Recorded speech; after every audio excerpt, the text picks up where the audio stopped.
Good day to you and welcome to another Paddocks Club video tutorial. Today we're going to talk about the story behind the recent amendments to Prescribed Management Rule 31. Let's start looking at 31.4 and 31.4b. 31.4 was in the last set of amendments deleted by mistake. The Sectional Title Regulations Board didn't intend to remove the provision for special levies, it intended to remove 31.4a.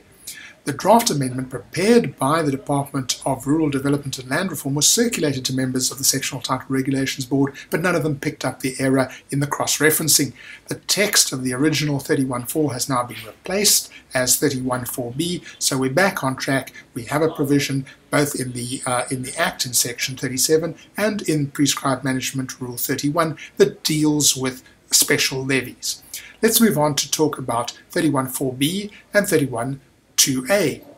The board wanted 31.4b removed previously, and now it has been removed. This means that there's no provision for the automatic continuation of levies after the 12-month budget period, and the trustees no longer have the right to increase the levies by up to 10% pending the AGM if there are increased expenses.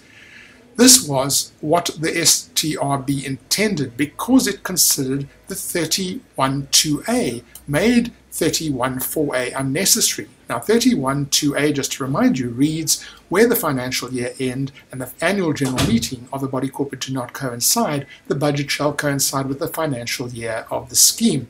Now it's almost never that these two will coincide, and therefore it's almost goes without saying that the financial year end and the annual general meeting will never coincide, so the budget must coincide with the financial year of the scheme. That simply means that when you do budget late in the year, you have to budget for the full financial year from the beginning to the end. But NAMA had this rule drafted in the belief that it would give trustees the right to raise levies as at the financial year end. I don't pretend to understand this logic, but that was what they were told the effect it would have. And now that it's been published and the change has been made, they've been told by me and Tertius and I think various others that it does not have that effect. So what in the state of confusion should trustees do? Well, here's a practical solution. Given that trustees that levies no longer continue after the financial year end, the only thing that trustees can do, in my view, is to raise a special levy in or before month 12 of the financial year. The trustee resolution raising the levy could read, for example, resolve that an interim special levy of whatever the monthly amount required is hereby raised for each month until and including the month in which the AGM is held and new annual levies are raised.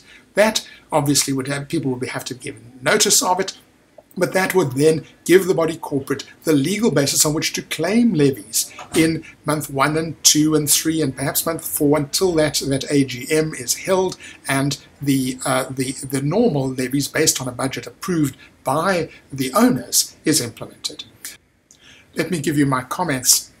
NAMA believes that trustees should have the right to raise ordinary levies at the end of the financial year, and they still want the rules changed to have this effect.